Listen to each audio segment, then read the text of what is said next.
WOA Season 2, Episode 1, The Kangaroo in the Cornfield, Indiana, 1997. You ever heard of a kangaroo loose in Indiana? Sounds like a joke, right? But in the summer of 97, just outside Shelbyville, farmer Glenn Bowers swore on his mother's grave that he saw one standing in his cornfield at dawn.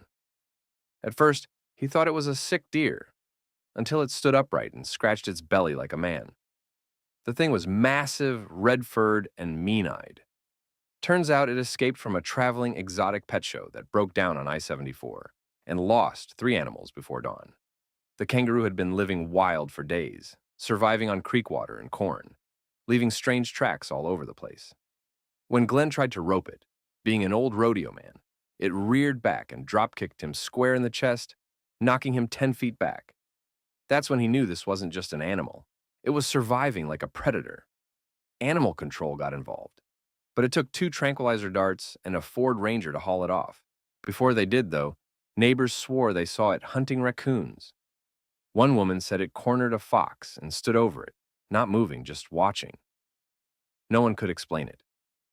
The news barely made it past the county paper. But stories like that, they don't just end. Because just a year later, about 400 miles southeast, something else started stalking the forests of Seneca, West Virginia. And whatever it was, it had teeth far worse than any kangaroo. They thought it was just one of those small-town rumors, something kids talk about around campfires. But in June of 1997, a farmer in southern Indiana reported something strange in his cornfields. Not crop circles, not UFOs, something alive. At first, it was just missing chickens. Then, a goat carcass, its neck twisted, bones picked clean. By the 3rd week, he saw it, a large, upright animal, hopping through his corn rows in the fog. When he got closer, it turned a kangaroo with blood on its mouth. Not the friendly kind from the zoo. This one was hardened, wild-eyed, and unafraid of humans. Officials dismissed it as an escapee from a roadside petting zoo, but the zoo denied it. And this thing didn't act like a zoo animal. It watched people from tree lines. It tore through chicken wire like it had claws. Trail cams showed it dragging a possum like a predator. By July, it was gone. Vanished. But within weeks, a town 200 miles east started reporting strange animal sightings too. Not kangaroos this time. Something bigger. Pack hunters. It was as if whatever this thing was, it had moved on. And it hadn't moved alone. By late August, strange sightings had followed the Appalachian waterways all the way to southern Florida. In a quiet neighborhood outside Naples, a man heard dragging sounds under his back porch. At first, he thought it was raccoons, until his 80-pound pit bull disappeared without a sound. When he ripped open the crawl space, he found a tunnel, dug by something big. The walls were slimy and smelled like rotting meat. He called animal control, but they found nothing. Just claw marks in the wood. Scratch patterns, too wide for any gator. Then came the photo. A neighbor's ring cam caught something at 2:12 a.m.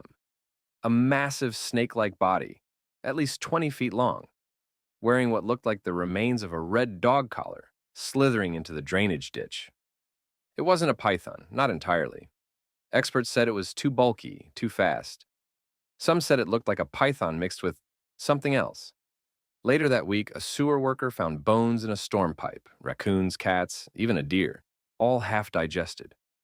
The prints near the water weren't from a snake. They were wide, reptilian, and they had claws. News called it a super python, likely from the exotic pet trade. But they couldn't explain the footage, or the glowing eyes, or the fact that it moved with purpose, not randomly, but in a line, south to north, straight up the Gulf. And just as quickly as it came, it was gone. No sightings, no tracks. Until 2 weeks later, in Louisiana, a man fishing in the swamp saw something floating through the mist, standing on a raft of trash and branches. It wasn't a gator. It was too big. And it looked human-shaped. Just outside Waurika, Oklahoma, there's an old roadside zoo that never quite shut down, just slowly faded. By fall of 1997, most of the cages were empty.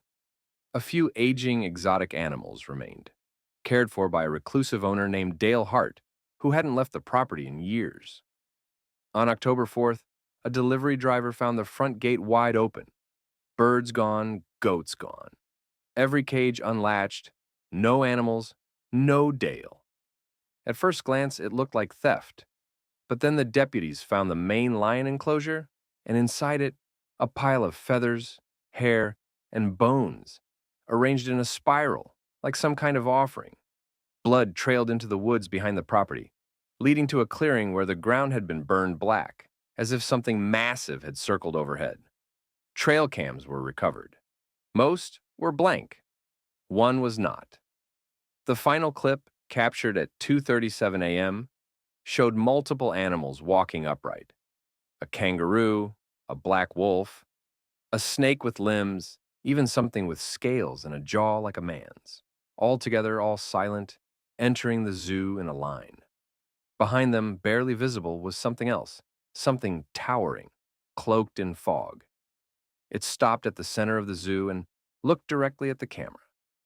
The lens cracked and the footage ended.